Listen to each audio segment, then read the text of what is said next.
রাখো 1 2 দাও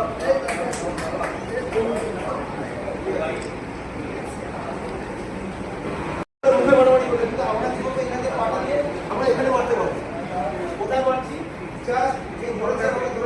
বলা ছিল একা দিয়ে আমি এখানে এই মারছি কোথায় মারছি দেখি একদম এখানে মারছি ঠিক আছে আবার এসে আবার এখান থেকে আমি একটু পুশ করবো এই পিছন দিক থেকে এখানে জাস্ট টাচ করছি কিন্তু এটা হবে কিন্তু একদম পুল করলেই ও পড়ে যাবে ঠিক আছে তারপরে আবার ওখান থেকে পিছন দিক থেকে ধরে পেছন দিক থেকে ধরে যদি বড় খুব জোর চাপে যা এই ছুটিটা নিয়ে আমি এখানে ব্লক করবো ব্লক করে আমি ওখানে ধরবো ধরে কিন্তু তুলে আচ্ছা একটা মারছি যাবে নি ওরা 110 এই তুললে কিন্তু পড়ে যাবে ঠিক আছে তারপরে যদি দু হাত দিয়ে ধরে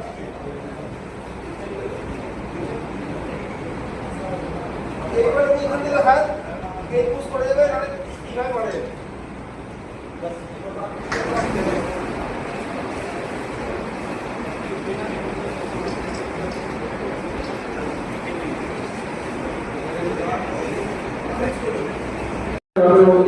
is about fighting শুধু মারামারি কিন্তু এটা একদমই সঠিক কথা না ক্যারাটে কথাটা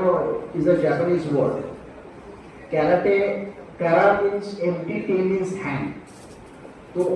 খালি হাতে যা যা করা সম্ভব that is what is karate আমরা যেটা সিনেমাতে দেখি লাঠি তরোয়াল এগুলো নিয়ে ক্যারাটের কোনো সম্পর্ক নেই আর ক্যারাটে বেসিক্যালি মানুষের শুধু আত্মরক্ষা তো আছে সেলফ ডিফেন্সের জন্য that is correct but karate is a way of life যেটা ক্যারাটেতে যেটা শিখি আমরা সেটা হচ্ছে আত্মরক্ষার জন্য অথবা সেলফ ডিফেন্স তো এটা শিখতে গিয়ে একটা প্রসেস আমাদেরকে ফলো করতে হয় কনসিস্টেন্সি কন্টিনিউটি এভরিথিং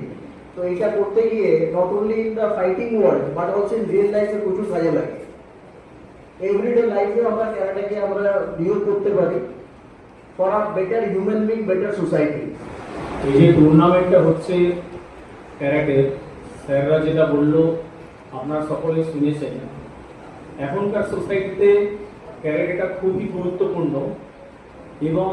আমরা এই ক্যারাটেটাকে ধরে সমস্ত স্টাইলকেই আহ্বান করছি যে সবাই যেন আসে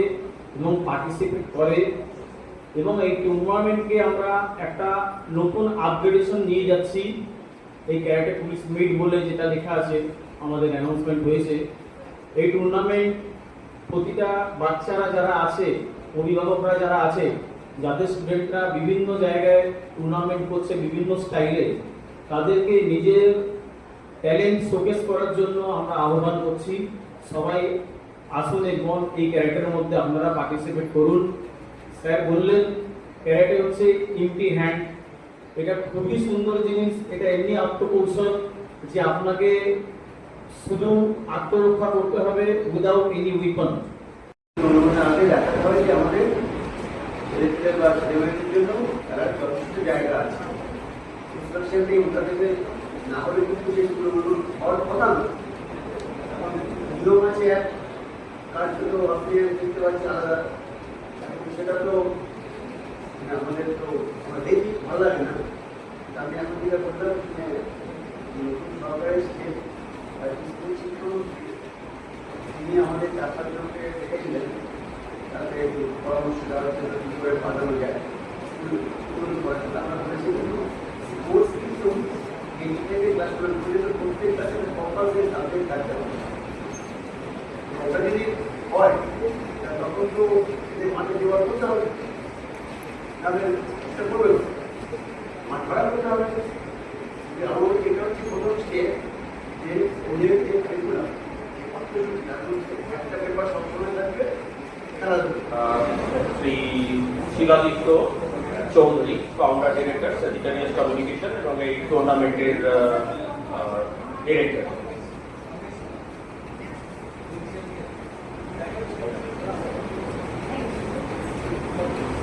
মঞ্চ উপস্থিত যারা রয়েছেন সবাইকে আমার আন্তরিক নমস্কার। পদ্মশ্রী বিমলবাবু যেটা বললেন সেটাকে আরেকবার বিস্তারিত করতে চাই। আমার অত্যন্ত ঘনিষ্ঠ ছোট ভাই স্থানীয় প্রধান বিধান যেভাবে টুর্নামেন্টটা করার চেষ্টা করেছে সত্যি এটা অভাবনীয় ঘটনা।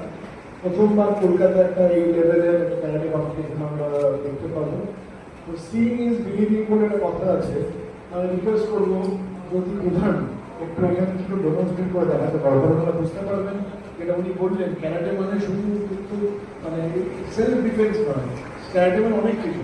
ক্যারাটে মানে মারপিট নয়, সেলফ ডিফেন্স, ফিটনেস, পেশেন্স সব কিছু। দেখুন, মার্শাল আর্ট বিভিন্ন ধরনের হয়। কারাটে, কুংফু, তাইকোয়ান্ডো, আইকিডো, হ্যাপকিডো, জুজিৎসু, বিভিন্ন ধরনের স্ট্রিমো বিভিন্ন ধরনের হয়। তো তাইকোয়ান্ডো, বক্সিং, এগুলো রেসলিং, এগুলো যেমন অলিম্পিকে চলে গেছে।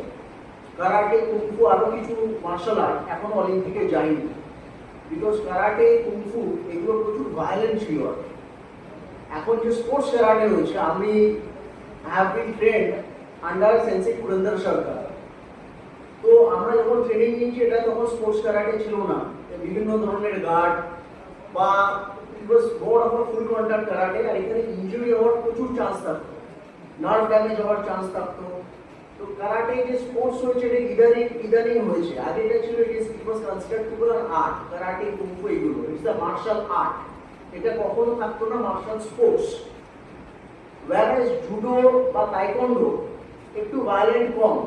ইনজুরি হওয়ার চান্সেস। এবং আমাদের টুর্নামেন্টে উপস্থিত সেন্সেই আমার শিকবার সুদীপ ভট্টাচার্য এবং সেন্সেই সৌভিক কুমার এবং সাংবাদিক বন্ধুগণ,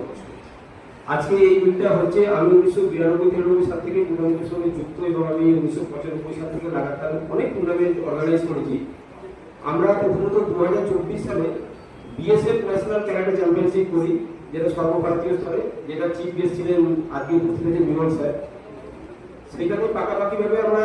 75 নম্বর লোগোটা আমরা ব্যবহার করেছিলাম বিএসএফ ন্যাশনাল ক্যারাটে চ্যাম্পিয়নশিপে, এবং এটা দেশের মধ্যে একটা ভালো সাড়া পাওয়া গেছে।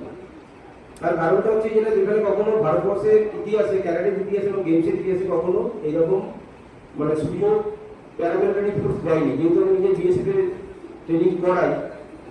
চিফ টেকনিক্যাল ডাইরেক্টর, তো সেই সুবাদে আমি ওরা এডিজি এবং ডিজি ম্যাডামকে বলে আমি ওরা পারমিশন করে টুর্নামেন্টটা করেছিলাম।